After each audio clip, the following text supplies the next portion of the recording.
Eles chamaram de pesquisa, mas usaram corpos humanos como material descartável. Crianças, pacientes e prisioneiros foram enganados, infectados e irradiados em nome da ciência. O pior é que alguns responsáveis nunca pagaram por isso.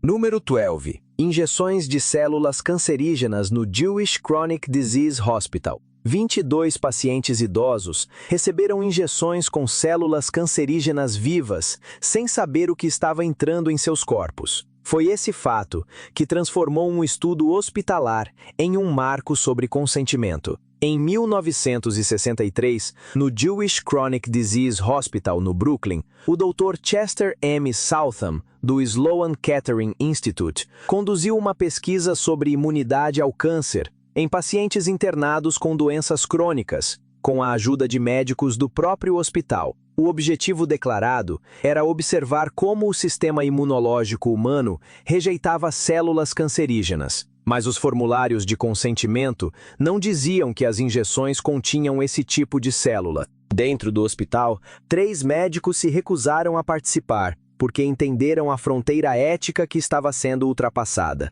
Mais tarde, o Conselho de Regentes do Estado de Nova York colocou Southam e outro médico em liberdade condicional profissional. Aqui, o engano se escondia dentro da papelada médica. A seguir, ele se esconde dentro de um clube. Número 11. Clube de Ciências Radioativo da Fernald State School. A recompensa era entrar para um clube. A comida era radioativa. Na Walter E. Fernald State School, em Waltham, Massachusetts, meninos internados foram recrutados para o chamado Science Club entre 1946 e 1953. A Fernald abrigava crianças e adultos com deficiências do desenvolvimento, e muitos desses meninos recebiam o rótulo de mentalmente incapazes, uma categoria usada pelas instituições para esvaziar qualquer consentimento de valor real. Pesquisadores do MIT, de Harvard, do Massachusetts General Hospital, da Atomic Energy Commission e ligados ao financiamento da Quaker Oats, davam aos meninos cereal, leite ou refeições com ferro e cálcio radioativos para medir a absorção de nutrientes. Em 1946, um estudo expôs 17 participantes ao ferro radioativo. Pais e responsáveis não foram informados de forma adequada de que aquilo era pesquisa sem finalidade terapêutica, nem de que a comida continha radioatividade. O acordo de 1998 pagou $1.850.000. Os meninos tinham sido convidados a pertencer a algo. Depois, foram usados como instrumentos. Número 10. Estudo de ferro radioativo na gravidez de Vanderbilt. Vou localizar o tom e manter o gancho logo de cara, sem diluir os fatos nem a duração. Também vou preservar todos os nomes e reescrever em português natural para a narração. O experimento começou antes de alguns dos próprios sujeitos nascerem. Em um acompanhamento de 1969, os pesquisadores encontraram 3 mortes por câncer na infância no grupo exposto e nenhuma no grupo de controle. Na Vanderbilt University, em Nashville, Tennessee, pacientes grávidas de baixa renda receberam misturas de ferro radioativo durante o pré-natal, principalmente de 1945 a 1947. Os pesquisadores diziam que estavam estudando como o ferro passava da mãe para o feto. O trabalho fazia parte do sistema mais amplo do Manhattan Project e da Atomic Energy Commission, voltado à pesquisa com radiação em seres humanos. As mulheres foram informadas de que as misturas eram suplementos de rotina. Nada lhes foi dito sobre radiação. Depois do nascimento, seus filhos foram acompanhados por meio de registros médicos. Dá para ver como o consentimento desaparecia dentro da linguagem da clínica. O pré-natal servia de cobertura. O feto era o instrumento. Número 9. Injeções de plutônio do Projeto Manhattan. Um prontuário de hospital podia transformar um paciente em um dado de armamento. Entre 1945 e 1947, pesquisadores ligados ao Projeto Manhattan e à Comissão de Energia Atômica dos Estados Unidos injetaram, em segredo, plutônio radioativo em 18 pessoas em locais associados a Oak Ridge, Rochester, Chicago e São Francisco. O objetivo era entender como o plutônio circulava pelo corpo, acompanhando sua passagem pela urina, pelas fezes, pelo sangue e por amostras de tecido, porque o programa da bomba precisava desses dados em seres humanos. Abby Cade, um trabalhador negro da construção civil, ferido em um acidente de carro perto de Oak Ridge, recebeu 4,7 microgramas em 10 de abril de 1945. Albert Stevens, identificado como CAL1, recebeu uma das maiores doses vitalícias conhecidas nesse tipo de aplicação. Uma investigação federal de 1994 acabaria expondo esse padrão. O passo seguinte sairia dos órgãos do corpo e avançaria para a própria mente.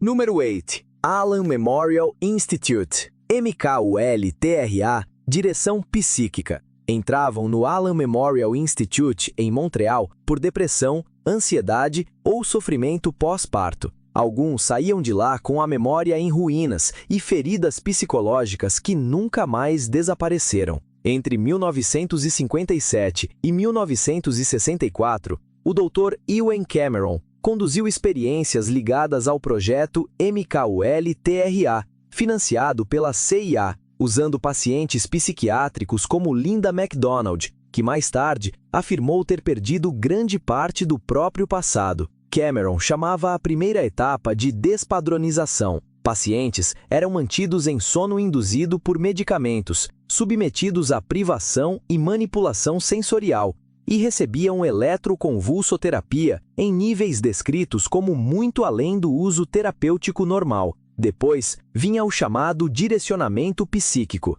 Mensagens gravadas em fitas eram repetidas por horas, às vezes por dias, com a intenção de reprogramar aquilo que Cameron acreditava ser uma mente apagada. Nos corredores do hospital, em quartos vazios, em salas de tratamento e laboratórios clínicos, tudo parecia coberto pela linguagem fria da medicina. Prontuários, pulseiras de identificação, camas ocupadas por pacientes adormecidos. É fácil perceber como o consentimento desapareceu atrás dessas palavras técnicas. Aquilo não foi um tratamento que deu errado, foi confiança transformada em material de pesquisa. Número 7. Experimentos de irradiação corporal total de Cincinnati. Uma ida ao hospital virou dado para planejar uma guerra nuclear. Alguns pacientes achavam que estavam recebendo tratamento contra o câncer, enquanto o estudo também media como um corpo humano poderia funcionar depois da exposição à radiação. Na Faculdade de Medicina da Universidade de Cincinnati e no Cincinnati General Hospital, o radiologista Dr. Eugene Saenger conduziu experimentos de irradiação de corpo inteiro, principalmente de 1960 a 1971. Em salas de exame e enfermarias ainda marcadas pela segregação dos anos 60, cerca de 88 a 90 pacientes com câncer em estado grave receberam doses elevadas de radiação no corpo todo ou em partes do corpo, com apoio parcial do Departamento de Defesa dos Estados Unidos. As máquinas de radioterapia pareciam instrumentos de cuidado, mas, por trás delas, havia perguntas nascidas da Guerra Fria, dos testes nucleares e da expectativa de soldados em um campo de batalha contaminado. Os pacientes eram pobres, muitos eram afro-americanos, e não foram informados com clareza sobre o objetivo militar, nem sobre todos os riscos envolvidos. Anos depois, as famílias levaram o caso aos tribunais, e a universidade fechou um acordo na década de 1990. Ali, a linguagem do cuidado encobriu as necessidades do campo de batalha. E a seguir, essa mesma lógica entra em um lugar onde recusar era ainda mais difícil de imaginar. Número 6. Experimentos. Acres of Skin na prisão de Holmesburg. Um dermatologista entrou na prisão de Holmesburg e viu, nas palavras dele, hectares de pele. Do começo dos anos 1950 até meados dos anos 1970, o Dr. Albert M. Kligman, da Universidade da Pensilvânia, conduziu testes em detentos na Filadélfia. Eram homens, em sua maioria pobres, e em proporção muito maior, homens negros e de outras minorias. Eles recebiam pagamento, muitas vezes cerca de $1 a $2 por sessão, dentro de uma prisão onde colaborar podia influenciar o acesso de um homem a dinheiro, trabalho e atendimento médico. Nos blocos de celas de Holmesburg, braços nus viravam área de estudo.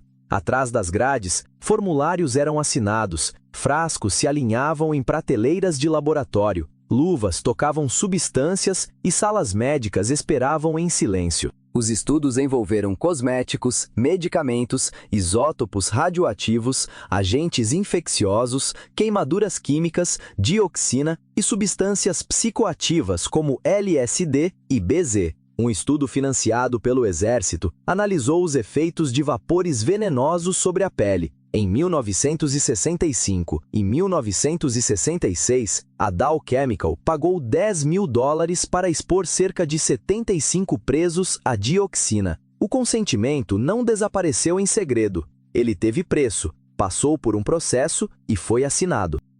Número 5. Experimentos com hepatite na Willowbrook State School. Entrar em Willowbrook podia ter uma condição. O seu filho com deficiência era colocado numa ala de hepatite, onde pesquisadores expunham crianças ao vírus de propósito. Na Willowbrook State School, em Staten Island, Nova York, o Dr. Saul Krugman, da Universidade de Nova York, conduziu estudos sobre hepatite, principalmente dos anos 1950 aos anos 1970, com os trabalhos mais importantes começando por volta de 1955. Por fora, era uma instituição pública. Por dentro, parecia cada vez mais um hospital pediátrico tomado por camas, corredores e espera. Um artigo publicado na revista Pediatrics em 1958 registrou cerca de 400 casos de hepatite infecciosa com icterícia ali desde 1953. Em laboratórios médicos da época, os pesquisadores acompanhavam a transmissão,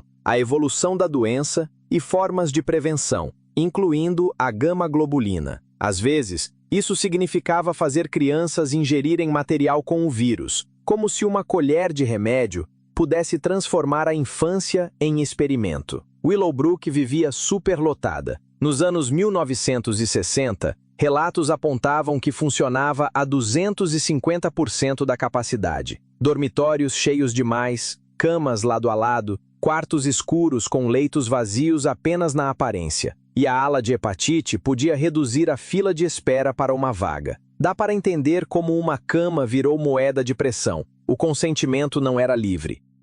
Número 4. Estudo da sífilis de Tuskegee. Durante décadas, médicos federais esconderam a cura de homens negros que já precisavam dela. No condado de Macon, no Alabama, de 1932 a 1972, o Serviço de Saúde Pública dos Estados Unidos conduziu o estudo da sífilis de Tuskegee, usando o nome do Instituto Tuskegee para transmitir confiança e legitimidade. 600 homens negros foram incluídos no estudo. 399 tinham sífilis. 201 ficaram no grupo de controle. A eles, foi dito apenas que tinham sangue ruim. Em consultas conduzidas sob aparência médica, os participantes não recebiam o diagnóstico verdadeiro. E quando a penicilina se tornou o tratamento padrão, nos anos 1940, a cura também foi negada. Foi o denunciante Peter Buxton quem ajudou a levar o estudo ao conhecimento público em 1972. Depois, vieram audiências, microfones, tribunais e um acordo de $10 milhões em 1974. Em 16 de maio de 1997, o presidente Bill Clinton pediu desculpas oficialmente. Sangue ruim não era um diagnóstico, era a arquitetura do engano.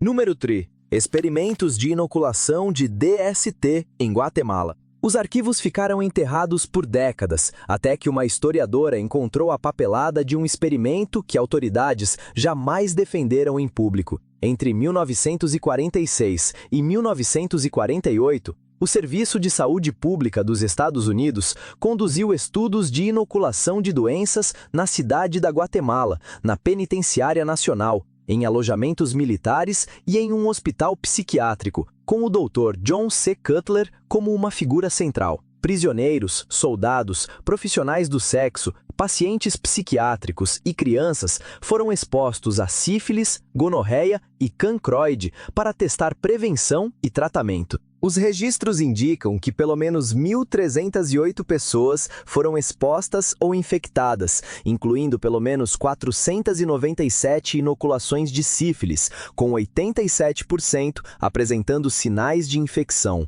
Apenas cerca de 26% aparecem na documentação como tendo concluído o tratamento. Os Estados Unidos pediram desculpas em 2010. Aqui, o consentimento não foi esquecido. Ele foi retirado da sala por projeto, e o próximo caso leva essa lógica para dentro da própria infância. Número 2. Experimentos nazistas em crianças com tuberculose em Neuengamme. 20 crianças judias viraram prova de um crime que os responsáveis tentaram apagar. No campo de concentração de Neuengamme, em Hamburgo, o médico da SS, Kurt Heismayer, usou essas crianças em pesquisas sobre tuberculose em 1944, depois de elas terem sido transportadas de Auschwitz. Ele injetou bactérias vivas de tuberculose diretamente no tecido pulmonar delas e também as introduziu na pele, registrando a infecção à medida que avançava. As vítimas eram crianças, mas a papelada as tratava como material. Quando as forças aliadas se aproximaram, a pesquisa virou ocultação. As crianças e seus cuidadores foram levados para o porão da escola de Bullenhuser-Damm, em Hamburgo, no dia 21 de abril de 1945, pouco antes da rendição da Alemanha. Eles não sobreviveram. Auschwitz forneceu as vítimas. Neuengamme conduziu os experimentos. Bullenhuser-Damm concluiu o crime. Número 1. Experimentos de vivissecção da Unidade 731. Na Unidade 731, cirurgiões operavam prisioneiros vivos sem anestesia. O exército imperial japonês comandou a unidade em Pingfang, perto de Harbin, na Manchúria ocupada, de 1936 a 1945, sob o comando de Shiro Ishii. Suas vítimas eram civis chineses, prisioneiros de guerra, coreanos, russos e mongóis, pessoas reduzidas primeiro a categorias, depois a material. Dentro do sistema, eram chamados de marutas, toras. Os prisioneiros eram expostos à peste, à cólera, ao antraz e à febre tifoide. Eram congelados para testes de congelamento, submetidos a experimentos de pressão, usados em testes de armas e operados enquanto ainda estavam vivos. Historiadores estimam que pelo menos 3.000 pessoas perderam a vida nas instalações da Unidade 731, com muitas outras não sobrevivendo aos ataques biológicos em campo. Depois da guerra, muitos envolvidos escaparam de julgamento ao entregar dados às autoridades dos Estados Unidos. A ferida final não foi apenas o segredo, mas a utilidade.